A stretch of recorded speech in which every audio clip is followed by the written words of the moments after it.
Oi, a gente vai conversar hoje como a gente pode estimular a criança a guardar os brinquedos. Então, uma primeira ideia que eu queria trazer é assim, muitas vezes a arrumação dos brinquedos, a parte de guardar os brinquedos está ineficaz, porque a gente acaba organizando com a nossa ótica.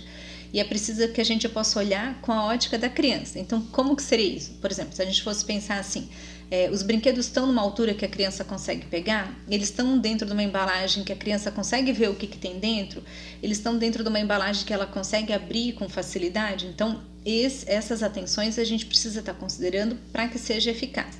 Daí, uma primeira ideia que eu quero trazer para vocês é o seguinte, a gente dispor de um tempo e paciência para organizar os brinquedos. Então, como que seria isso? A gente chega e começa a verificar com as crianças quais são os brinquedos que tem. E a gente começa a formar grupos. Então, boneco, ursinho de pelúcia, carrinho, lego, jogos, enfim, vai fazendo um trabalho de classificação com ela, que de quebra a gente já está desenvolvendo uma habilidade, que é a classificação, que é fundamental para soma e subtração. Então, a gente classificou os brinquedos, a gente vai ver onde que a gente armazena. Precisa ser num local que seja fácil para a criança guardar, para a criança tirar, que se é uma tampa de rosquear, que ela consiga ter a habilidade motora para fazer isso, por exemplo. Daí a gente também pode optar por etiquetar. Então, uma criança que já domina a escrita, ela pode escrever o nome do que está lá dentro do brinquedo. Ou se ela não domina, ela pode fazer o desenho. Então, a criança está com os brinquedos classificados e organizados em potes. Então, ela começa a brincar com os brinquedos. A gente pode sempre combinar com ela desses brinquedos que a gente organizou e classificou, um grupo de brinquedos vai ficar disponível para ela e outro grupo de brinquedos a gente vai tirar do campo de visão dela durante um tempo, 3 meses, por exemplo. Por que a gente faz isso? Porque muitas vezes a criança acaba brincando com o brinquedo, deixa ele se solto, espalhado, e a gente chega no quarto ou na sala de aula e tá aquela coisa toda espalhada. Por quê?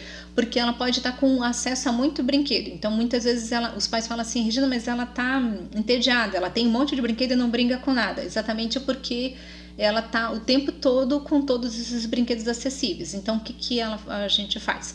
Separa um grupo que vai ficar, grupos de brinquedos que vão ficar disponíveis para elas. E o restante fica guardado e dali a 3 meses você troca com a criança. Você vai ver que ela vai aproveitar muito mais esses brinquedos e vai se envolver com eles de forma autônoma. Então ela está brincando com os brinquedos, aí o que a gente combina?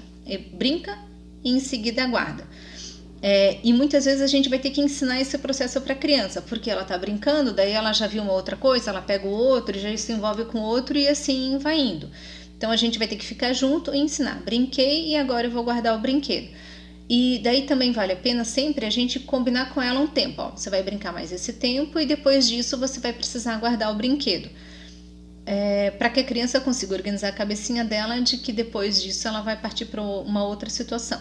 Funciona também, com uma última dica, organizar sequências de ações. Então, ao invés de você dar comandos separados, agora você vai fazer isso, dali a pouco você chega novamente e dá um outro comando para ela, você dá comandos juntos, por exemplo, 2 ou 3. Você vai brincar mais um pouco, aí depois você vai guardar os teus brinquedos, vai lavar a mão e a gente vai almoçar. Então, quando você encadeia sequências de ações, a execução de uma alimenta a execução da outra e favorece que as 3 ações que você quer que a criança faça se realizem. É isso, um abraço.